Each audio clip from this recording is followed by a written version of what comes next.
Consumers want to know the facts about the products they buy, but America's agricultural landscape is not easy to navigate. Between different companies, scientific advancement, government regulations, advertisement campaigns, and an unhealthy amount of myth and misconception, anyone would be hard-pressed to make sense of it.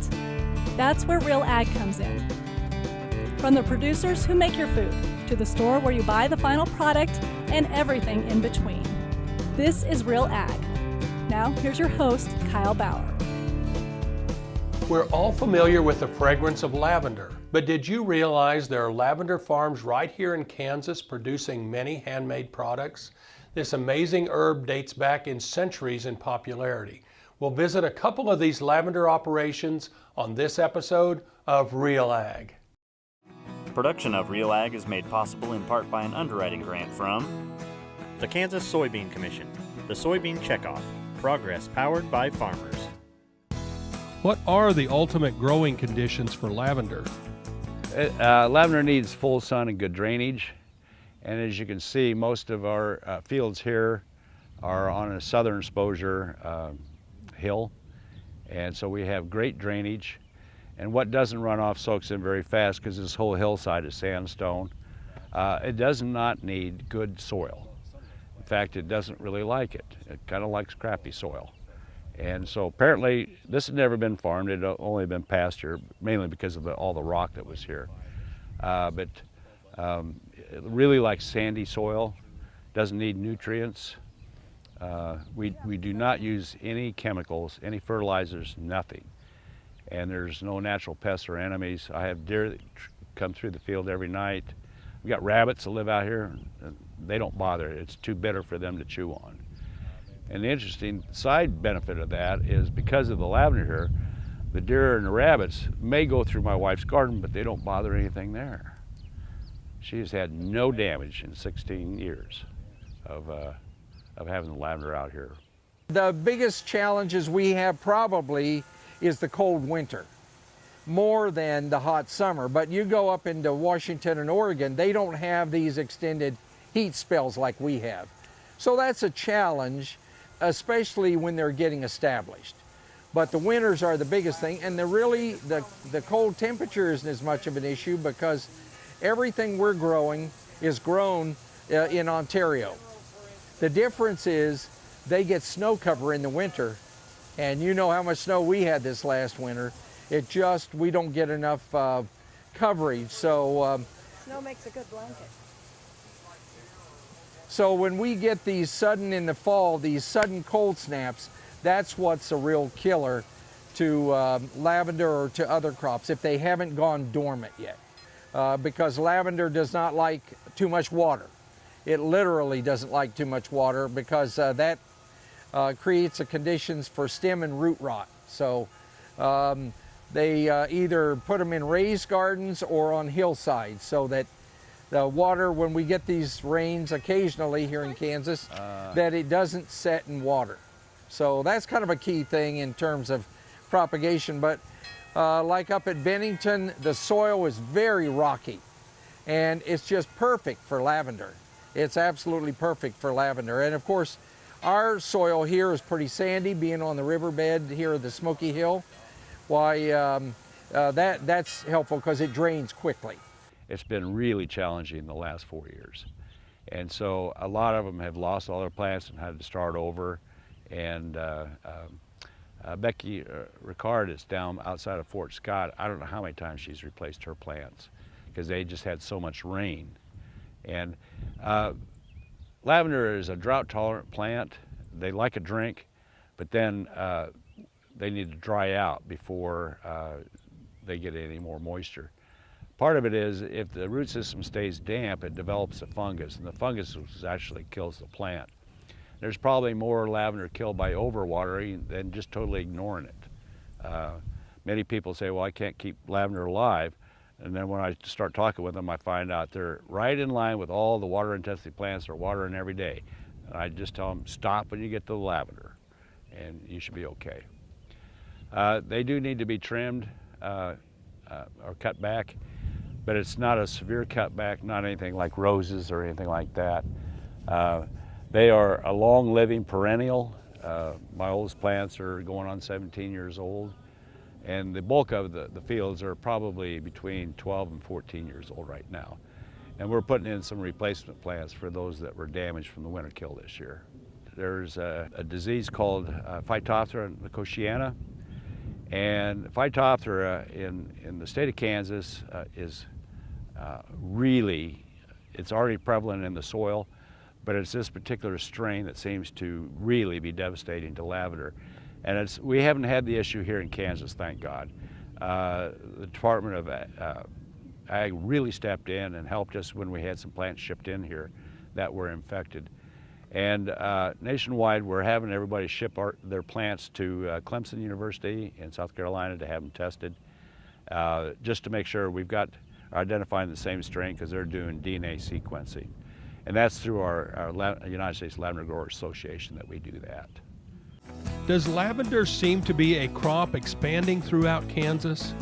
It is not real common in Kansas. In fact, we've established about 15 to 20 new small farms here in Kansas, from up in the northwest to around Kansas City area to a number of them down in the Wichita area. So, but the big farms are up at Bennington. There's a big one just south of Lawrence, south of Clinton Lake. That's the biggest one in the state. And then there's a number of them that are smaller, maybe 300-400 plants, just getting started. But we've got several people who are just really getting going, and so we work a lot with trying to help them understand what they need to do to amend the soil, what kind of conditions. It is. When I started, I was the second lavender farm, Kansas Lavender Farm, which is just located west of Topeka, which is Jim and Mary Ingerson. They were the first. They started about 2 years before I did. And I started in 2002, and there are now, not counting Ingerson's farm, there's 9 new farms in the state of Kansas. How is lavender propagated? We propagate through taking cuttings. We do not use the seed for 2 reasons. First reason is we don't know what pollinated it, so we don't know what variety we would end up with. And the second reason is the propagation rate of seed is like 2%. So if I take a 72 cell tray and put a seed in each one of them, I might get 1 plant out of that. Whereas if I take a cutting, I've got about a 92% chance of success. So I know where I want to spend my time, and it's not with seeds. In fact, seeds the only thing we don't use from the plant. Well, and the roots, obviously, but yeah, that's the one thing that goes in the compost pile. This house primarily propagates lavender, and we grow all of this from cuttings. So we do not do anything from seed. It's all from cuttings. And then we get these in this size of a pot here, so that now in the next couple of weeks we'll literally be sending out thousands of these. People come and pick them up, and then they'll plant them in their fields. When should lavender be harvested? Anywhere from middle of June. Yeah, right, hot part of the summer. Anywhere from the middle of June on until late fall, depending on what varieties you have and when they bloom. Typically we would be right in the middle of harvest right now. It's much later this year because we had so much damage and the plants had to come out of that shock. Those that did, we lost a large percentage of our fields this year because of the winter kill damage. And people ask me, well, you know, I lost my plant, what happened? And I don't know if you recall, back in late January, early February, we had about 8 or 9 days where it was in the high 60s, low 70s, and the plants started coming out of dormancy, and then it was down to 0.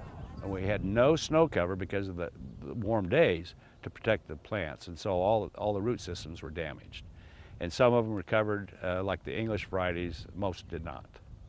What is the best species of lavender to grow? Buena Vista, that's this one back behind us here. That's my favorite. It's an English variety. It was developed by Dr. Roberts out in Oregon, and it's just, we use it for our culinary lavender. We use it for our wreath making, the fresh bundles, fresh and dried we sell. Typically is all the Buena Vista, mainly because I have the most of that of the English varieties. but we've also got Hidcote and Munstead. And you can see down here we got some white lavender, which is a variety called Nana. I've got 15 varieties and that have been suitable for our area. And there's between 450 and 500 varieties of lavender, but most of them we can't grow, like the French and the Spanish cultivars, because they just can't take the cold. So ours are all plants that are acclimated for our area. So we have about 40 varieties here on the farm, and we continually try to expand the number of varieties to try to see what varieties will grow in the climate here in the Midwest, and both in our hot summers and our harsh winters. Does it require special equipment to harvest? Well, when we first started, I invited a local farmer. I said, tell me, how much did the last combine you bought cost? And he was, he must have been getting old, because he thought they only cost around $350,000, and we all know they cost a lot more than that now. So after he told us how much they cost, I pulled out this little sickle, and I said, how about $695? And literally, in this part of the country, everything is hand labor. So we do it by hand. We'll grab a bunch of the buds that are ready to bloom and just use the sickle and slice it, put a rubber band around it, then we hang it up to dry, unless we're selling it fresh. We hang it up to dry, and then once it's dried, we take the buds off, and then the buds are what are used either for culinary purposes or for the sachets or things like that. And then we don't, but some people then, if they have a big crop, will use that and distill it and make lavender oil and lavender hydrosol. We're not that big, yeah. It takes a lot to get much oil. Yeah, it's called the Japanese harvest sickle. And it's a curved blade that's serrated about this long, like this, and it's all cut by hand. And like last year, I've got about 4,600 plants, or did have, and they averaged about 12 bundles per plant per year. So we were cutting over 50,000 bundles. Now, a fresh bundle, when it's cut, averages about 5 ounces in weight. And when it's dried, it's maybe 2.25 ounces. So most of that moisture we need is water, and it evaporates. However, the cut weight, we harvested about 7.5 tons by hand last year, off of less than 2 acres. How is lavender dried? We have a drying loft in our barn, and we hang it upside down so that the stems will dry straight. And we need to make sure that they're hung in such a way that they're not overlapping or touching each other.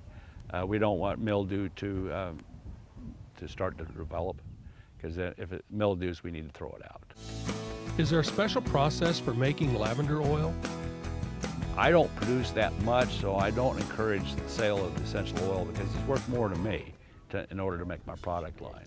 Because we make 86 products from our lavender, and it's all made here on the farm. We use steam distillation, and it's, yes, I could make alcohol, but I've got enough government agencies watching me without adding ATF to the list. But basically, my old still that I just sold, unfortunately, was an old copper still, and it has water in the bottom, and it's heated by propane, and the water boils, and it's actually the steam that pulls the oil out of the lavender buds, and then it goes into a condenser, which is filled with cold water. It converts it from steam back into a liquid, and we get 2 products out of it. We get the essential oil, and we get the distillate, which is what we call lavender hydrosol. And it's basically 99.9% pure distilled water. It's that 1/10 of 1% that has oil molecules suspended in it that we can't get out. But we use every bit we produce. We use hydrosol for cuts, burns, scrapes, insect bites, bee stings, poison ivy, and it's chigger repellent. And so, yeah, it's very important to have the hydrosol. And the essential oil is lighter, so it collects on the top. And so we separate the oil out there, and then I have to age the oil a minimum of 6 months. It's kind of like aging a wine. And because when it first comes out of the still, it is really strong smell, and it'll clear your sinuses in a heartbeat. But we need to let all those notes mellow out. And I do some blending between the different varieties to get the distinctive smell that's associated with our farm. And we have to wait a minimum of 6 months, preferably up to a year.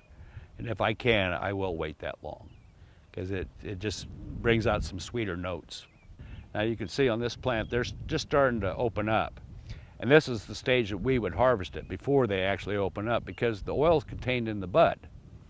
And if it flowers, the oil just dissipates away. It's really pretty, but it's worthless to me at that point because I need to get the oil. So that's what we're after. So the bees, we don't need them for pollination or anything else. In fact, we had 3 beehives across the road on our other lot there. And we moved them over to my friend's lavender farm over by Canopolis. He's an avid beekeeper. I was not. And he takes better care of them. They're doing great over there. He wants to move them back, and we're probably going to put them up here on the hillside here.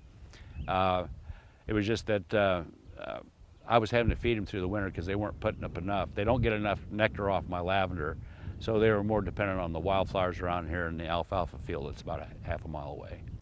Is growing lavender profitable? It can be. Not this year, but I'm assuming that's the case. It depends on the business model that the lavender farms will pick. If they're involved with agritourism, yes. Then you're bringing in a different crowd. There are those that grow lavender just to distill, and that's all they do. So they harvest their crop, they distill it, and they're done for the year. And that's kind of attractive right now to me, but that's not the model that we chose. Do you ship your crops? If so, where? Well, we typically don't ship the crop. We have to strip the buds off the bundles, and then I distill the buds to get the oil. And once I have the oil, then I can start making my products. And so then we actually ship the products all over the country. And I've got probably maybe 18 wholesale accounts that I sell to. And most of them are in Kansas, but there's some in outlying states as well. Are there regulations for shipping over state lines? Well, actually, we have no shipping restrictions. I'm really not shipping crops, so it's not like USDA sends out an inspector or anything else. I was certified naturally grown, and we had a certification process with that, and I allowed that to lapse this year. But basically, it was a certification more to my customers that we use no chemicals. Because anything I apply to the ground or to the plant is going to end up in my oil. There's no way I can separate it because it's absorbed by the plant. So in order to make sure that my oils are pure and they don't have some man-made additive to it, then we just don't use anything. And the other reason is I was just too cheap. I figured if it died, I'd do something else. Well, dang things wouldn't die. Are there government agencies involved in growing, harvesting, and sales of lavender? No, and there's some of us that would like the government to be a little bit more involved because we have some, I'll call them bad players, who tend to propagate diseased plants and then sell it all over the country, and we're having a problem with that right now. And so the USDA has been getting more and more involved because, and we use our state Department of Ag, and they've literally protected us. We had a situation where we brought in a lot of plants, a lot of little babies, to put into these pots, and I immediately get them tested. And right now, the only place we really get them tested is at Clemson, at their lab, and that's kind of an agreement between K-State and the state, is that Clemson has the right kind of equipment. So we found out we had diseased plants. So I called K-State, they said, you need to talk to your plant protection person, and I called that person from Wichita. She was up here the next day, and within 5 minutes she was on the phone with her boss in Topeka, and they wrote up a edict, in essence, telling this grower in another part of up in the Northwest that they had to get these plants out of Kansas now. So we in Kansas are very lucky. We have a more proactive Department of Agriculture than most places do, and I had a person in Michigan that had this problem, called me about it, and I said, you go to your state Department of Ag. They went and they said, oh, no big deal. And so I said, why don't you tell them about me and my relationship with the Department of Ag here in Kansas? So they used my name, and immediately the Department of Ag says, "Oh, let's think. We'll do something." So the word has been out across the country that states like Kansas are literally protecting agriculture because we can't afford to get these diseases in our state. Is lavender sold by the bushel or the pound or what? Oh, we measure by the pound, and bear in mind that 1 pound is about 1 gallon in size. And so when I distill, it takes 200 gallons or 200 pounds of buds for me to get 1 pound of oil, which is 16 ounces by weight. So people are confused about why essential oils are expensive. Think of all the labor it took them to get 200 pounds just to get that 1 pound of oil. And so that's why the oil is worth more to me for my products than it is to sell it outright retail. I do not wholesale the oil. I just can't afford to do it. I need that more than I need the sales for wholesale. Well, this is going to be our 10th annual festival, and it's a one-day event. It's going to be from 9 o'clock to 4. That's this coming Saturday, June 17th. And we have tours going on all day. We'll have live demonstrations going on at scheduled times throughout the day. We have live music all day. We have plant sales, lavender plant sales. Morford Lavender Farm will be over here selling plants. We've got Vanjie Henry from Apple Mint Catering will be here doing our food.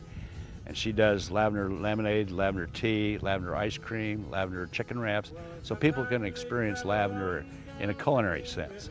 It is an herb, and most people don't associate lavender with it, but when I start asking them, well, what herbs you cook with, they typically say, well, like rosemary or sage. Well, lavender is a sister of those two. They're all members of the mint family, and a little goes a long way, so you can quickly overpower a dish. You can always add more, but you can't take it out once it's in. So judicious use is called for. And so Vanjie will be offering an opportunity for people to try that out. I think she's got some scones that she's going to be making and things of that nature. We'll have the Kansas plein air artist here painting. All the musicians are local. Most of them are all good friends of ours, and they actually keep coming back every year because they want to do this festival. And we'll typically have several thousand people here throughout the day. And I would love to do a 2-day event. It would spread it out a little bit more. Part of it is trying to get the musicians back here and the food vendors and all that. It's just kind of problematic for them. And my wife said she'd divorce me, and the staff said they'd all quit. So we have a 1-day event. Right, we have lavender growers all across the country, from up in the Sequim, Washington area, which a lot of people know about, to the East Coast, Virginia and the Carolinas and Maryland, all up and down there. There's a lot of lavender growers.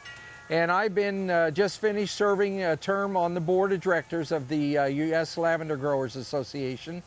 And I continue to serve on the Education and Research Committee of the organization and serve on a special ad hoc committee that is doing research on a disease that exists that is fatal to lavender as it is to other plants like potatoes, and was the same form of Phytophthora that was part of the Great Potato Blight in Ireland in around 1850. He remembers it well. Yeah, I remember that, you know.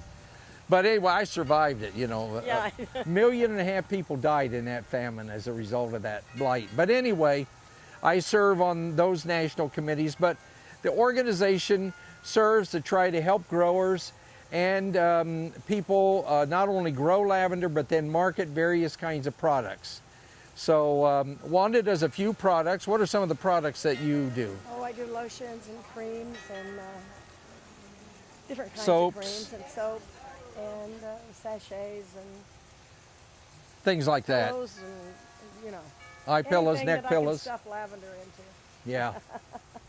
If you have an opportunity, be sure and stop by one of the lavender farms here in Kansas. You will learn firsthand about the healing and relaxing properties of this beautiful aromatic plant. That's all for this episode of Real Ag. Remember, if you want to catch up on other episodes of this series, go to SmokyHillsTV.org. For the Real Ag crew, I'm Kyle Bauer, and this has been Real Ag. Production of Real Ag is made possible in part by an underwriting grant from the Kansas Soybean Commission, the Soybean Checkoff, progress powered by farmers.